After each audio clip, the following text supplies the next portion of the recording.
je vais vous révéler un secret très intime, à propos d'un voyage en famille qui a pris une tournure bien plus importante que ce que j'aurais pu imaginer. Ce jour-là, mon beau-père et moi avons fait quelque chose dont je ne suis pas fière, mais qui, d'une manière étrange, m'a fait me sentir vivante. Je me suis toujours considérée comme une femme fidèle, engagée dans mon mariage et fidèle à mes valeurs. Mais le destin avait d'autres plans pour moi, des plans qui allaient bouleverser les fondations de tout ce que je pensais savoir sur l'amour, la loyauté, et le désir. Je m'appelle Olivia, et voici l'histoire de comment un mois aux Maldives a changé ma vie pour toujours. Tout a commencé lorsque mon mari, Nathan, a décidé que nous avions besoin de vacances. Nous étions tous les deux sous beaucoup de stress ces derniers temps. Il venait de recevoir une promotion au travail, ce qui signifiait plus de responsabilités et moins de temps pour nous. Quant à moi, je me sentais de plus en plus seule et négligée. Quand Nathan a suggéré un mois aux Maldives, cela m'a semblé être une opportunité parfaite pour nous reconnecter. Ce que je n'avais pas prévu, c'est que Nathan décide d'inviter mon beau-père, Marcus, et sa mère. Ça sera amusant, disait-il. En plus, ta mère ne peut pas voyager à cause de sa maladie, et Marcus a besoin d'une pause après s'être occupé d'elle. J'ai acquiescé, sans me douter que cette décision allait changer le cours de nos vies. Nous sommes arrivés aux Maldives par une chaude journée de juillet. Le complexe était un véritable paradis sur terre.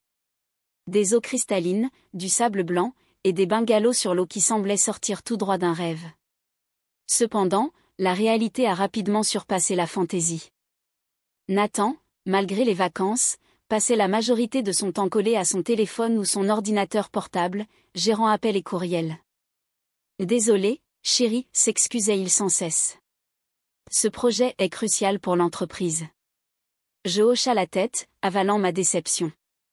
De son côté, la mère de Marcus trouva que la chaleur tropicale n'était pas à son goût et préféra passer le plus clair de son temps dans sa chambre climatisée, regardant la télévision et commandant des repas en chambre. Sans m'en rendre compte, je commençais alors à passer de plus en plus de temps avec Marcus. Au début, ce n'était que des promenades décontractées sur la plage ou des conversations autour du petit déjeuner. Mais très vite, ces moments devinrent la partie la plus attendue de mes journées. Marcus était différent. Dans la cinquantaine, il avait une vitalité et une joie de vivre qui contrastaient fortement avec la froideur de Nathan. Il me parlait de ses voyages, de ses rêves, de ses peurs, et sans m'en apercevoir, je commençais à m'ouvrir également. Une nuit, alors que nous marchions au bord de la mer sous un ciel étoilé, Marcus s'arrêta et me regarda droit dans les yeux. « Olivia, dit-il d'une voix douce, es-tu heureuse ?» Cette question me prit au dépourvu. Étais-je heureuse ? Cela faisait si longtemps que je ne m'étais pas posé cette question. Je ne sais pas, répondis-je honnêtement. Marcus prit ma main, un geste qui aurait dû m'alarmer, mais qui, à cet instant, me parut naturel et réconfortant. « La vie est trop courte pour ne pas être heureux, murmura-t-il. Depuis que ta mère est tombée malade, j'ai réalisé à quel point tout est fragile. Nous ne devons rien prendre pour acquis. » Ces mots résonnèrent en moi, réveillant des émotions que j'avais longtemps refoulées. À cet instant sous la lumière de la lune, je vis Marcus non pas comme le mari de ma mère, mais comme un homme. Un homme séduisant, compréhensif et présent. Les jours suivants furent un véritable tourbillon d'émotions. Chaque fois que Nathan me laissait en plan pour un appel professionnel, je me retrouvais à chercher la compagnie de Marcus. Nous explorions l'île ensemble, nagions dans des eaux cristallines, partagions des rires et des confidences. Un après-midi, tandis que Nathan était en visioconférence et que la mère de Marcus faisait la sieste, nous décidâmes d'explorer une partie isolée de l'île. Nous marchâmes pendant presque 1 heure, loin des zones touristiques, jusqu'à atteindre une plage cachée, entourée de rochers et de végétation. L'endroit était magique, comme si le temps s'était arrêté. Les vagues se brisaient doucement sur le rivage, et la brise marine caressait nos visages. Marcus étendit une serviette sur le sable et nous nous assîmes, regardant l'horizon. « Et tu sais, Olivia, » commença Marcus, sa voix à peine audible au-dessus du bruit de la mer, « depuis que nous sommes ici, j'ai l'impression de te découvrir pour la première fois. C'est comme si tu avais toujours été là, mais que je ne t'avais jamais vraiment vu. » Sa confession fit battre mon cœur plus vite. Je ressens la même chose, avouai-je, surprise par ma propre franchise. Avec toi, je me sens écoutée, valorisée. C'est quelque chose que je n'ai pas ressenti depuis longtemps. Marcus se rapprocha, sa main effleurant la mienne sur le sable. Olivia, je sais que c'est mal. Je sais que je ne devrais pas ressentir ce que je ressens, mais je n'y peux rien.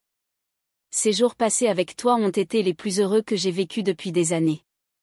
Je savais que je devais y mettre fin, que je devais me lever et retourner au complexe, mais je ne pouvais pas. Au lieu de cela, je me retrouvais à me pencher vers lui, mon corps trahissant mon esprit. Nos lèvres se rencontrèrent dans un baiser, d'abord hésitant, puis rapidement plus intense, plus désespéré. Des années de solitude, de sentiments d'invisibilité, fondirent sous la chaleur de ce baiser. Les mains de Marcus parcouraient mon corps avec une urgence qui me fit frissonner. Je savais que c'était mal, que je trahissais Nathan, ma mère, mes propres principes, mais à cet instant, rien de tout cela n'avait d'importance. Il n'y avait que Marcus et moi, et le désir qui nous consumait. Nous avons fait l'amour là, sur cette plage déserte, le soleil couchant comme unique témoin de notre trahison. C'était passionné, intense, libérateur. Quand tout fut terminé, nous restâmes en silence, nos corps enlacés, écoutant le rythme régulier des vagues. La culpabilité ne tarda pas à venir. Dès que l'extase du moment s'évanouit, la réalité de ce que nous avions fait s'abattit sur moi comme un poids écrasant. Comment avais-je pu faire cela? Comment avais-je pu trahir Nathan, ma mère? Mais le soir, lorsque tout le monde se retirait dans ses chambres, Marcus et moi nous retrouvions discrètement sur notre plage secrète. Chaque nuit était une nouvelle aventure, et nous explorions nos corps avec une passion que je n'avais jamais connue auparavant. Marcus me faisait me sentir désirée, chérie, vivante. Dans ses bras, j'oubliais qui j'étais, j'oubliais mes responsabilités et ma culpabilité. Mais la réalité était toujours là, prête à m'atteindre dès que je rentrais dans ma chambre et voyais Nathan endormi, inconscient de ma trahison. Chaque matin, je me promettais que cette nuit serait la dernière, que je mettrais fin à cette folie. Mais chaque nuit, lorsque Marcus me regardait avec ses yeux remplis de désir, toutes mes résolutions s'évanouissaient. Une semaine avant la fin de nos vacances, Nathan annonça que son projet touchait enfin à sa fin et qu'il pourrait passer plus de temps avec nous. J'aurais dû me réjouir, mais au lieu de cela, je ressentis la panique. Comment pourrais-je agir normalement devant lui après tout ce que j'avais fait? Ce soir-là, en rejoignant Marcus sur notre plage, je lui annonçai la nouvelle de Nathan. Peut-être que c'est un signe, dis-je, la voix tremblante. Peut-être devrions-nous mettre fin à tout cela avant que quelqu'un ne soit blessé. Marcus me regarda avec un mélange de tristesse et de compréhension. Peut-être que tu as raison, admit-il.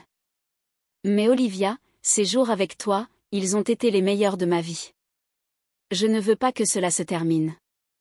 Nous nous embrassâmes désespérément ce soir-là, sachant que notre temps ensemble touchait à sa fin. Nous fîmes l'amour avec une intensité proche de la folie, comme si nous voulions graver chaque sensation, chaque toucher dans notre mémoire. Les jours qui suivirent furent une torture. Fidèle à sa parole, Nathan passa plus de temps avec nous, nous emmenant faire des excursions autour de l'île, organisant des dîners romantiques. Je souriais et faisais semblant d'être heureuse, mais à l'intérieur, je me sentais déchirée. Chaque fois que Nathan me touchait, je pensais aux mains de Marcus. Chaque fois qu'il m'embrassait, je me souvenais des baisers passionnés échangés sur la plage.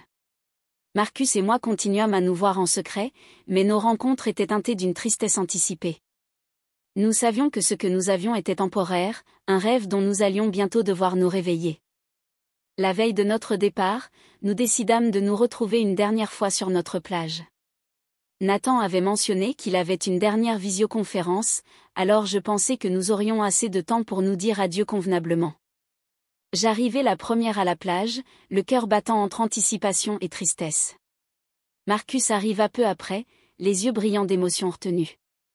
Nous nous étreignîmes en silence, laissant nos corps exprimer ce que les mots ne pouvaient pas. « Tu vas me manquer » murmurai-je contre son torse. « Et toi aussi » répondit-il, la voix rauque d'émotion. « Olivia, je sais que cela ne peut pas continuer, mais je veux que tu saches que ces jours avec toi ont été les plus heureux de ma vie. » Nous nous embrassâmes alors, un long baiser profond qui avait le goût des adieux. Nous étions tellement perdus dans notre passion que nous n'entendîmes pas les pas qui approchaient. Ce n'est que lorsqu'une voix que je connaissais trop bien, rompit le silence de la nuit que mon cœur s'arrêta. Là, à quelques pas de nous, se tenait Nathan. Son expression était indéchiffrable dans l'obscurité, mais sa voix avait un ton que je n'avais jamais entendu auparavant. Marcus et moi nous séparâmes immédiatement, cherchant frénétiquement nos vêtements. La panique m'envahit. C'était le moment que j'avais redouté depuis le début, le moment où tout allait s'effondrer. Et Nathan, nous. Bégayai-je, incapable de former une phrase cohérente. À ma grande surprise, Nathan ne cria pas, il ne s'emporta pas. Au lieu de cela, il s'approcha lentement de moi, un sourire énigmatique aux lèvres. « Tu sais, j'ai toujours soupçonné que quelque chose comme ça pourrait arriver, dit-il, sa voix étrangement calme. Marcus est un bel homme et moi, j'ai été plutôt absent, n'est-ce pas ? Je ne pouvais pas croire ce que j'entendais. Nathan était-il compréhensif ? Je suis désolé, réussis-je finalement à dire. Je n'ai jamais voulu que cela arrive. Nathan leva la main pour m'interrompre. Ne t'excuse pas, Olivia. En fait, je pense que cela pourrait être intéressant. Mon esprit tournait. Que se passait-il ? Était-ce une sorte de blague cruelle ? Que voulez-vous dire ? Demanda Marcus, prenant la parole pour la première fois depuis que Nathan nous avait découverts. Nathan s'approcha encore davantage, ses yeux brillant d'une lueur que je n'avais jamais vue en lui auparavant. Je veux dire, dit-il lentement, que peut-être, nous pourrions partager. Ma bouche s'ouvrit de surprise. Nathan suggérait-il ce que je pensais ? Nathan, je ne comprends pas, dis-je, ma voix à peine un murmure. Il tendit la main, caressant ma joue avec une tendresse qui contrastait avec la situation surréaliste dans laquelle nous étions. Olivia, je t'aime, et je veux que tu sois heureuse. Si c'est cela qui te rend heureuse, alors je veux en faire partie. Mon histoire n'était pas encore terminée. Ce qui arriva ensuite ressemblait à un rêve fiévreux. Nathan se joignit à nous, ses mains explorant mon corps aux côtés de celles de Marcus. Ce qui avait commencé comme une trahison se transforma en quelque chose de complètement différent. Quelque chose qui défiait toutes les étiquettes et conventions. Cette nuit-là, nous trois nous abandonnâmes à une passion sans retenue. C'était étrange, excitant, et terrifiant à la fois. Les mains de Nathan se mêlaient à celles de Marcus sur ma peau. Leurs baisers se mêlaient, créant des sensations que je n'avais jamais connues auparavant. Quand tout fut terminé, nous restâmes tous les trois allongés sur le sable, nos corps enlacés, écoutant le bruit des vagues. Personne ne parla, de peur peut-être de briser l'enchantement qui semblait nous envelopper. Enfin, ce fut Nathan qui rompit le silence. Cela change les choses, n'est-ce pas, dit-il, sa voix à peine audible dans le murmure de la mer. Marcus hocha lentement la tête. Je suppose que oui, répondit-il, mais qu'est-ce que cela signifie exactement ? Je restai silencieuse, incapable de traiter pleinement ce qui venait de se passer. Mon esprit était un tourbillon d'émotions contradictoires, culpabilité, excitation, confusion, amour. Cela signifie, reprit Nathan après une longue pause, que nous avons beaucoup à discuter une fois rentrés. Le voyage de retour fut surréaliste. Dans l'avion, nous faisions tous les trois comme si de rien n'était, discutant du temps et des souvenirs que nous ramenions des Maldives. La mère de Marcus, inconsciente de tout, commenta combien elle avait apprécié la climatisation de sa chambre. Une fois de retour chez nous, la réalité de ce qui s'était passé commença à s'imposer. Nathan, Marcus et moi nous retrouvâmes en privé pour discuter de ce qui s'était passé et de ce que cela signifiait pour notre futur. Je ne peux pas nier que ce qui s'est passé sur la plage était intense, commença Nathan, sa voix mêlée de nervosité et d'excitation. Mais nous devons penser aux implications à long terme. Marcus acquiesça, le visage sérieux. Je suis d'accord.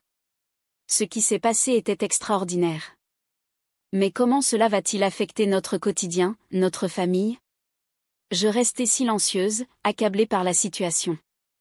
D'un côté, l'expérience sur la plage avait été incroyablement libératrice et passionnée. De l'autre, la culpabilité et la confusion troublaient mon jugement. Je propose que nous prenions les choses doucement, dit Nathan après une longue pause. Peut-être pourrions-nous explorer cette nouvelle dynamique, mais de manière contrôlée et consensuelle. La suggestion de Nathan me surprit. Je ne l'avais jamais vu comme particulièrement aventureux dans le domaine des relations, et le voilà qui proposait quelque chose qui défiait toutes les conventions sociales. « Es-tu sûr de toi, Nathan » demandai-je, la voix légèrement tremblante. « Je ne veux pas que tu fasses quelque chose qui te rend mal à l'aise, juste pour me faire plaisir. » Nathan prit ma main, ses yeux plongeant dans les miens. « Olivia, je t'aime, et si cela te rend heureuse, si cela nous rend tous heureux, alors je veux essayer. » Il ajouta avec un petit sourire, et puis, je dois admettre que l'expérience sur la plage était plutôt excitante. Marcus, qui avait écouté en silence, prit enfin la parole. « Et si nous faisons cela, il nous faut établir des règles claires, des limites, et surtout, nous devons être honnêtes les uns avec les autres en tout temps. » Ainsi commença notre nouvelle vie. Une vie que je n'aurais jamais imaginée possible. Nous avons établi des règles de base, nous serions toujours honnêtes quant à nos sentiments, rien ne se passerait sans le consentement de chacun, et si à un moment quelqu'un se sentait mal à l'aise, tout devait s'arrêter immédiatement. Les premiers mois furent une montagne russe d'émotions. Il y eut des moments de passion incroyables, des nuits où nous explorions ensemble de nouvelles frontières de plaisir et de connexion. Mais il y eut aussi des moments de doute, de jalousie, et des questions sur la légitimité de ce que nous faisions. Contre toute attente, Nathan semblait bien s'adapter à cette nouvelle situation. Être avec Marcus semblait réveiller en lui une passion qu'il n'avait pas ressentie depuis des années. Notre propre relation se renforça de manière inattendue, redécouvrant des aspects l'un de l'autre que nous avions oubliés. Pendant ce temps, Marcus luttait avec la culpabilité d'être impliqué avec la femme de son beau-fils. Bien que ma mère restât malade et inconsciente de la situation, il exprimait souvent des remords. Que penserait-elle si elle savait, se demandait-il à voix haute lors de nos conversations tardives. Pour ma part, j'étais dans un tourbillon constant d'émotions. J'aimais Nathan, je l'avais toujours aimé. Mais ce que je ressentais pour Marcus était intense et passionné. Je me demandais s'il était possible d'aimer deux personnes en même temps et si cette situation pouvait durer à long terme. Au fil des mois, notre dynamique se stabilisa. Nous apprîmes à mieux communiquer, à exprimer nos besoins et nos peurs de manière ouverte. Nous découvrîmes que l'honnêteté brutale était essentielle pour faire fonctionner cette relation non conventionnelle. Cependant, tout n'était pas parfait. Il y avait des moments de tension, surtout lorsque des accès de jalousie survenaient. Parfois, Nathan se sentait exclu lorsque Marcus et moi partagions des souvenirs de notre séjour aux Maldives. D'autres fois, Marcus exprimait des insécurités quant à sa place dans notre dynamique, craignant de n'être qu'un intrus dans notre mariage. Un an après notre retour des Maldives, nous fûmes confrontés à notre première véritable crise. Ma mère, qui s'était lentement rétablie de sa maladie, exprima le désir de venir vivre avec nous pour un temps. La panique s'empara de nous trois. Comment pourrions-nous garder notre relation secrète sous le même toit? Ce fut alors que nous dûmes prendre une décision difficile. Allions-nous continuer notre relation à trois au risque que ma mère découvre tout? Ou devions-nous tout arrêter? Nous passâmes des nuits entières à nous disputer, à pleurer, à nous enlacer. L'idée de mettre fin à ce que nous avions était douloureuse, mais la possibilité de blesser ma mère était tout aussi insupportable. Finalement, nous décidâmes qu'il valait mieux mettre notre relation en pause tant que ma mère serait avec nous. Ce fut une décision déchirante, mais nous savions qu'elle était nécessaire.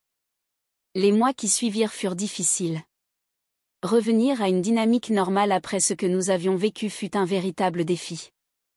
Nathan et moi devions faire semblant que tout était comme avant, tandis que Marcus jouait le rôle de beau-père attentionné qu'il avait toujours été. Cependant, la tension sexuelle et émotionnelle entre nous trois était palpable. Des regards furtifs, des frôlements accidentels, des conversations remplies de sous-entendus contribuaient à une atmosphère de désir réprimé qui menaçait d'exploser à tout moment. Ma mère, inconsciente de tout cela, commentait combien il était merveilleux de nous voir tous si proches. Si seulement elle connaissait la véritable nature de notre proximité. Lorsque ma mère repartit enfin chez elle 3 mois plus tard, nous étions à un carrefour.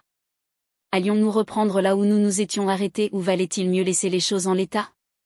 Ce fut Marcus qui brisa finalement le silence gêné qui s'était installé entre nous.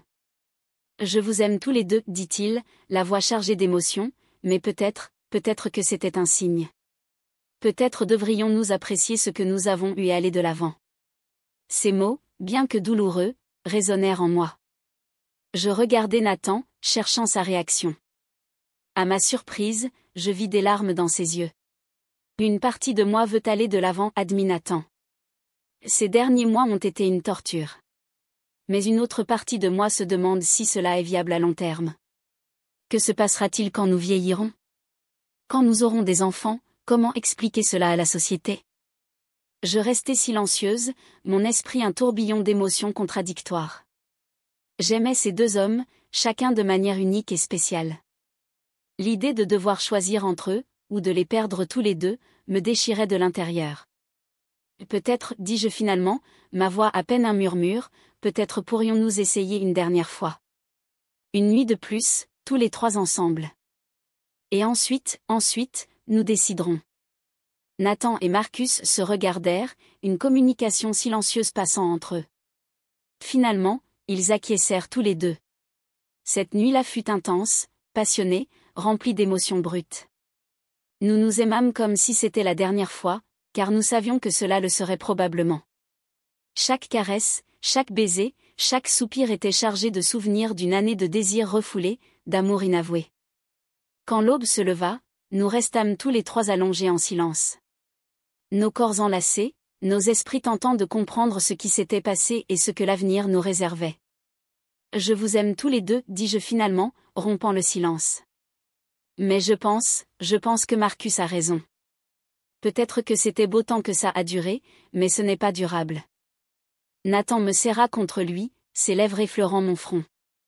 Je suis d'accord, murmura-t-il. Mais je veux que tu saches, Olivia, que cela ne change rien à ce que je ressens pour toi. Je t'aime et je t'aimerai toujours. Marcus se redressa, les yeux brillants de larmes retenues. Je t'aime aussi, dit-il. Et je chérirai toujours ce que nous avons partagé. Mais je pense qu'il est temps de reprendre nos rôles d'origine, moi, comme ton beau-père, et vous, comme mari et femme. Ainsi, le cœur lourd mais empli d'amour et de gratitude, nous avons mis fin à notre liaison qui avait duré une année. Les mois qui suivirent furent difficiles, marqués par des regards nostalgiques et des souvenirs qui menaçaient de nous submerger. Mais petit à petit, nous avons retrouvé un nouvel équilibre. Nathan et moi avons travaillé à renforcer notre mariage, redécouvrant des aspects de notre relation que nous avions oubliés. Marcus s'est concentré sur les soins à apporter à ma mère, dont la santé s'était considérablement améliorée. Aujourd'hui, des années après cette nuit aux Maldives qui a tout changé, je regarde en arrière avec un mélange de nostalgie et de gratitude. Ce que nous avons vécu était intense, beau et transformateur. Cela nous a enseigné l'amour, la passion, et les limites du cœur humain. Avons-nous bien fait en mettant fin à notre relation à trois? Honnêtement, je ne le sais toujours pas. Une partie de moi se demandera toujours « et si », mais une autre partie, plus mûre et plus sage, comprend que certaines expériences sont belles justement parce qu'elles sont éphémères. Nathan et moi sommes toujours ensemble. Notre amour s'est renforcé à travers les épreuves que nous avons affrontées. Marcus reste une partie importante de nos vies, un ami cher et un confident. Et moi, je suis une femme transformée. Une femme qui a appris que l'amour peut prendre des formes inattendues, que la passion peut défier les conventions, et que parfois, la fin d'une histoire n'est que le début d'une autre. Alors, me voici, partageant mon histoire avec vous. Je ne cherche ni jugement ni approbation. J'espère seulement qu'en écoutant mon expérience, vous réfléchirez sur vos propres vies, sur l'amour et ses multiples formes, sur les limites que nous sommes prêts à franchir pour ceux que nous aimons. Et à vous, chers spectateurs, je pose cette question, qu'auriez-vous fait à ma place ?